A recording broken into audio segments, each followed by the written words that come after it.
este vídeo para Res Civitas. Trato de mostrarles a ustedes la importancia que tiene, a mi juicio, la propaganda en la nueva etapa de la política norteamericana.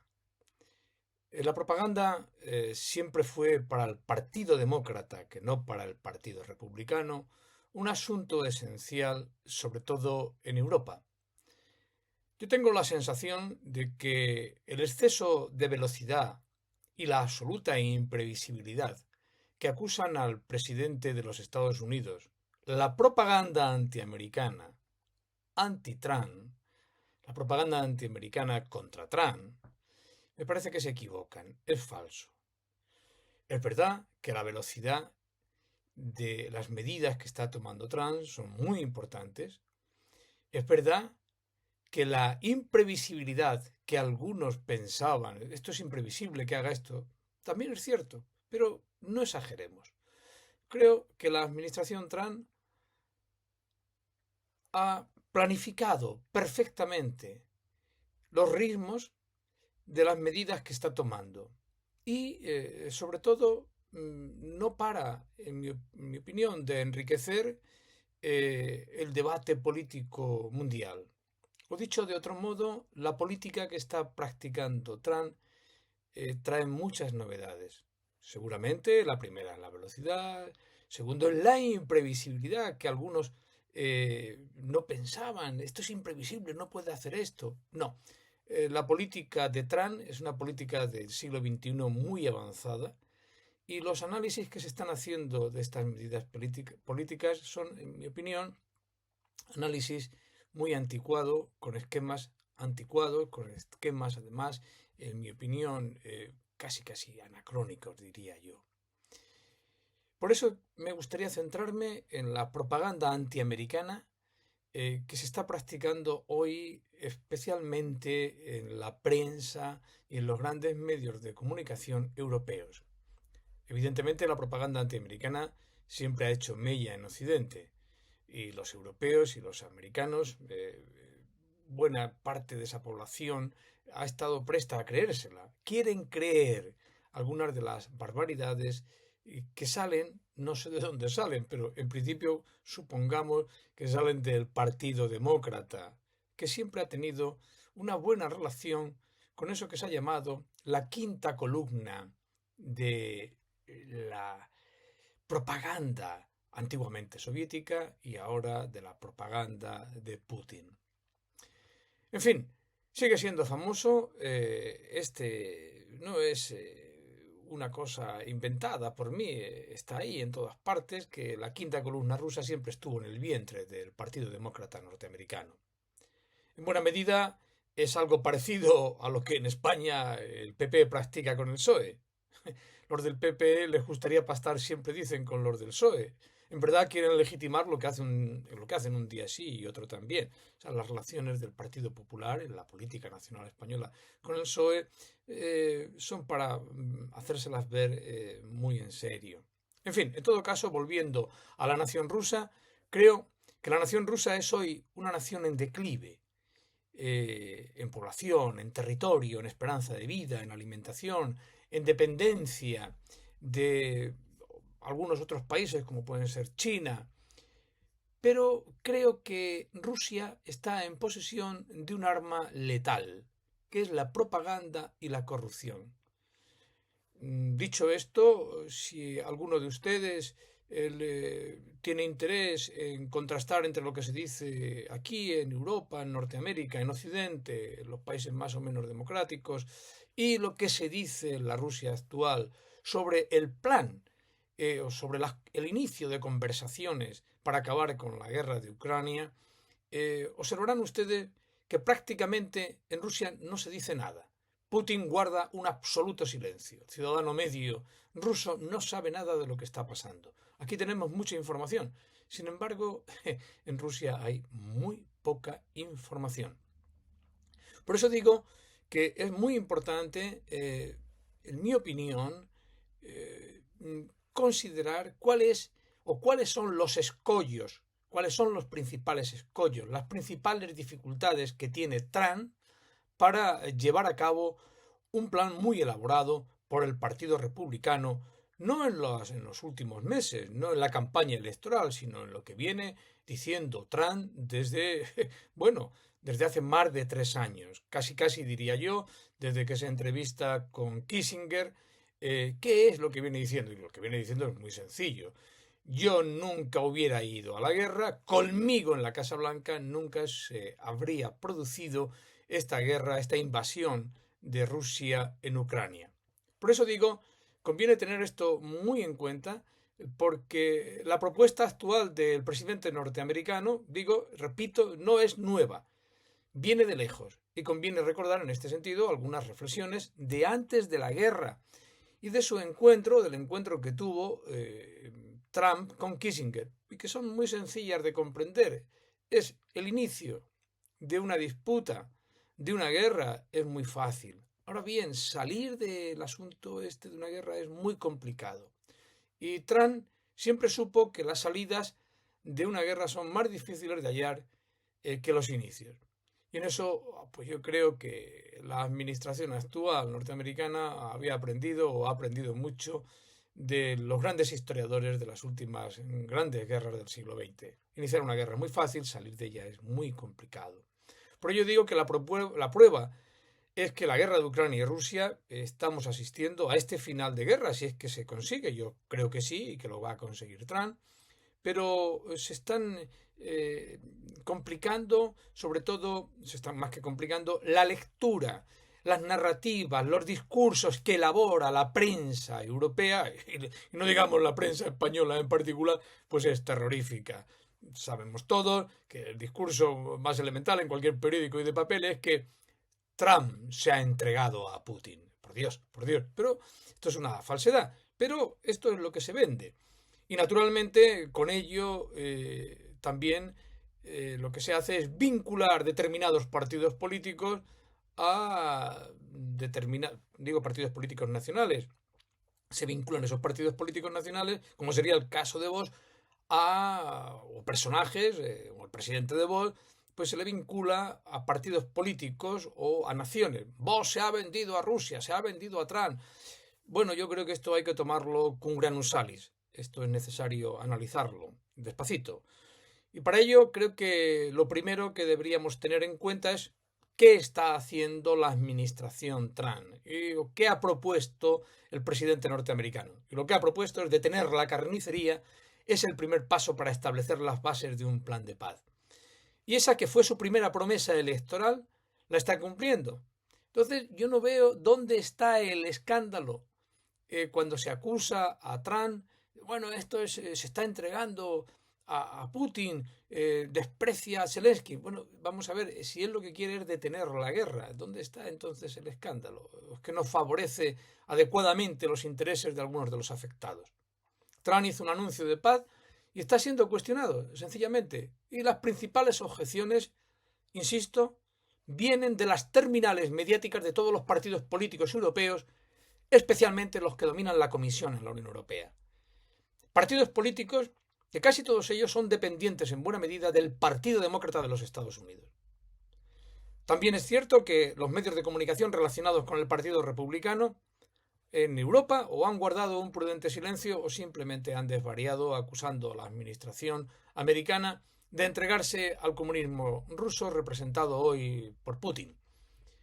Y ya saben ustedes todas las cosas que se han dicho, que si Trump es un traidor a Occidente, que si el pobre Zelensky está siendo atacado por el inmoral Trump, que si este hombre, el vicepresidente de los Estados Unidos, J.D. Vance, en su discurso de Múnich es un chulo por decirle a los dirigentes europeos que Estados Unidos es una genuina democracia representativa. En fin, todo este tipo de cosas que yo creo que están muy fuera de la realidad. Por ello digo que a veces con cierta desgana, pero es necesario que entremos en ello. ¿Cuáles son? ¿Qué hay detrás de todo esto? Bueno, a mí me parece que en principio lo que hay detrás de todo esto es una deslegitimación de la presidencia de los Estados Unidos. Es un intento de desprestigiar a Trump, eso es una cosa clarísima. ¿Y qué es lo que pretendía Trump? Reitero, únicamente parar la carnicería de ucranianos y rusos, que es los 3 años de guerra que tenemos, ¿no? para terminar con esta guerra, pues estableció el presidente Trump pues algunas prioridades. Él tenía informado a Zelensky de lo que iba a hacer. Y antes de hablar con Putin, por cierto, dicho sea de paso, la única conversación que ha mantenido Trump con Putin es una conversación telefónica. Pero antes de esa conversación telefónica, recordemos que este hombre, Trump, no había hablado con Putin en los 6 últimos años. Sin embargo, con Zelensky le había hablado varias veces. Lo había recibido, en fin, muchas, yo diría que por lo menos 2 veces. Una en la propia campaña electoral y otra Trump tuvo un encuentro con Zelensky en la reinauguración e inauguración de Notre Dame en París. Y le había informado Trump de cuál era su plan de paz. E incluso Zelensky en varias ocasiones había hecho manifestaciones de que estaba de acuerdo en general con ese plan de paz. Todos estos datos son importantes para que no nos engañemos con mentiras, con engaños, con la propaganda que sacan todos los periódicos todos los días. Cuando digo propaganda, de las narrativas que se construyen en los grandes centros de la prensa mundial, ya digo, muy dependiente en buena medida del Partido Demócrata. Creo que se están ocultando factores de novedad en este acontecimiento que es el fin de la guerra. Este acontecimiento, pues sin duda alguna, acontecimiento histórico. Naturalmente es un acontecimiento político que diga el presidente de los Estados Unidos, esto es lo prioritario es acabar con esta guerra. Claro, decir esto puede sentar mal, bien o regular a los intereses europeos, a los analistas, pero a mí me parece que el comparar, como se ha estado haciendo, a Trump con Chamberlain o con el francés de Daladier, que capitularon con Hitler, parece que este tipo de análisis no ayuda mucho, sino que más bien nos confunde. Y por eso digo que no veo yo esa crítica, cuáles son las grandes perversidades que ha cometido Trump en esta propuesta de paz. Es decir, ¿por qué una simple conversación entre Putin y Trump es demonizada? El plan concreto de paz apenas lo conocemos. Entonces, los titulares de periódicos me parecen terribles que hemos asistido en la última semana, las 2 últimas semanas. América pues entregó Ucrania a Putin, en fin, todas estas cosas que todos ustedes, Putin ya ha ganado la guerra. Este tipo de bulos y de mentiras, en mi opinión, son imposibles de detener, a pesar de que constantemente tanto Trump como todos los miembros de su gobierno han intentado desmentirlos permanentemente. Por ello yo digo que en plenas negociaciones para detener la guerra y conseguir algo honorable para Ucrania, pues ha vuelto, en mi opinión, lo digo con cierta modestia, ha vuelto la propaganda, la terrible propaganda rusa, aliada al antiamericanismo, que es ese odio terrible y sin sentido a Estados Unidos que hay en Europa, en España, y que lleva a muchos medios de comunicación a decir y a mantener todo tipo de barbaridades. Que si vamos a un orden de carácter tripolar, que si la bota rusa ha pisoteado a la Europa democrática, en fin, se trata de exageraciones, de bulos, que nos harían casi a los occidentales y sobre todo al gobierno norteamericano, pues lo haría cómplice, pasivo de unos aventureros putinescos que tienen a su pueblo en la miseria. Creo que es menester ir quitando, intentando al menos ilustrar sobre qué es Rusia en estos momentos. Y lo primero que tenemos que reconocer es que Rusia es un país en decadencia, Cuando se dice tiene no sé cuántas cabezas nucleares, yo no lo creo. Pruebas de su desastre bélico, por ejemplo, no solamente es que entra en una guerra para tomar Ucrania, en una guerra relámpago, en una semana, sino que dura 3 años. Y los muertos, los miles y miles de muertos rusos, se calculan que entre 800.000 y 1 millón. de jóvenes rusos han muerto, no saben hacer la guerra, frente a la guerra defensiva de Ucrania. Entonces eso demuestra que su poderío militar es muy débil. Han intentado probar un misil intercontinental. Por cierto, un misil intercontinental que fue desechado hace años por Estados Unidos y 3 veces fracasó. Quiero decir con esto que el pueblo ruso, los pobres rusos, el ciudadano medio ruso, que quizá aplauda la propaganda de Putin sobre su inmenso poder en el mundo, no es creíble. Por ello digo que ¿quién puede creerse todas estas cosas de que Trump se ha entregado? Trump, que es el representante de un país grandioso que tiene casi el 45% de la economía mundial, país poderoso, no solamente en términos económicos, sino en términos militares. ¿A quién se le ocurre decir que Trump va a entregar Ucrania a Putin a cambio de nada? ¿Pero qué barbaridades son estas? Por cierto, que Trump no le ha dado nada a Putin y más bien lo que deberíamos de plantearnos es la estrategia inteligente que ha adoptado Trump. Quien sí le ha pagado muchos millones, y esto no lo debemos de olvidar, a Putin y lo ha mantenido en el poder ha sido Biden y todo el Partido Demócrata. Reitero este asunto porque fue tratado aquí en otro vídeo, en la conversación con José Manuel Cruz y con Pedro de Tena, y yo mantuve que el Partido Demócrata, concretamente Biden, detuvo los suministros en armamento a Ucrania cuando estaba ganando la guerra. Claro, esto no se puede olvidar y durante 6 meses Ucrania no recibió nada. Desde este punto de vista, creo que puede utilizarse de múltiples maneras, pero me parece que el plan, por cierto, que activó el Partido Republicano durante la guerra, que era el Lim-Lipsit, o sea, el conceder la ley famosa de arrendamientos, una ley que ya se usó en la Segunda Guerra Mundial, en los años 40, es decir, que le permitía al presidente de los Estados Unidos agilizar toda la ayuda al pueblo ucraniano, lo propuso el Partido Republicano y de nuevo ha vuelto a ser activado ahora para ayudar a Ucrania en su reconstrucción. Por eso digo que este tipo de cosas es importante. Esta ley que va a dar a Trump, a mi juicio, esta ley de Lim-Lipsit, al presidente de los Estados Unidos le va a dar una gran capacidad para asignar rápidamente los presupuestos que apruebe el Congreso para ayudar a Ucrania. Reduce, limita toda la burocracia y va a ser de nuevo muy importante en el plan de reconstrucción de Ucrania.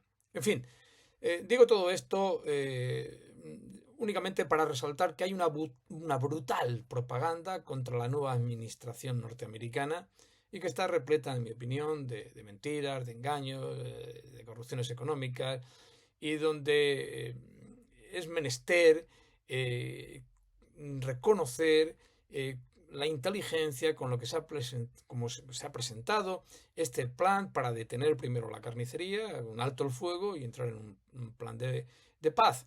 Y todos el secretario de Defensa, el vicepresidente, el secretario de Relaciones Exteriores, pues yo creo que han estado muy bien coordinados y lo han ido explicando muy bien. Otra cosa distinta es cómo esos discursos han sido recogidos por la prensa europea. En fin, repito, lo formulado ya en otros lugares. Trump ha obligado a Putin a sentarse en una mesa de negociación para parar la carnicería de Ucrania. Y yo creo que las propuestas están claras. Mire usted, señor Putin, o se detiene, para la guerra, negocia. Vamos a ver qué se negocia. O, por el contrario, usted puede seguir siendo un país aliado a un país que los rusos no tienen, no los quieren mucho, los rusos de abajo, la clase popular, los ciudadanos, el pueblo, sus súbditos, no quieren vínculos con China, quieren vínculos con Occidente. Y por lo tanto, creo que Trump ha diseñado una estrategia perfecta para decirle a Putin: o negocias y acabamos esta guerra, o tu futuro es ser la gasolinera barata de Xi Jinping. O por el contrario, cuidado, si aceptas esto, si tú no quieres negociar y quieres irte con Xi Jinping, cuidado que tienes jerarcas a tu alrededor, gente con mucho dinero. Entre otros, dicen que su secretario, su ministro de Asuntos Exteriores, que lleva no sé cuántos años en el poder y que parece ser que tiene congelados sus activos en Occidente. Cuidado con esto. En resolución, queridos amigos, creo que el plan de Trump es muy inteligente para parar la guerra, para llevar a cabo una reconstrucción de la guerra de Ucrania y sobre todo me parece que Ucrania solo puede ser salvada gracias a Estados Unidos. Muchas gracias.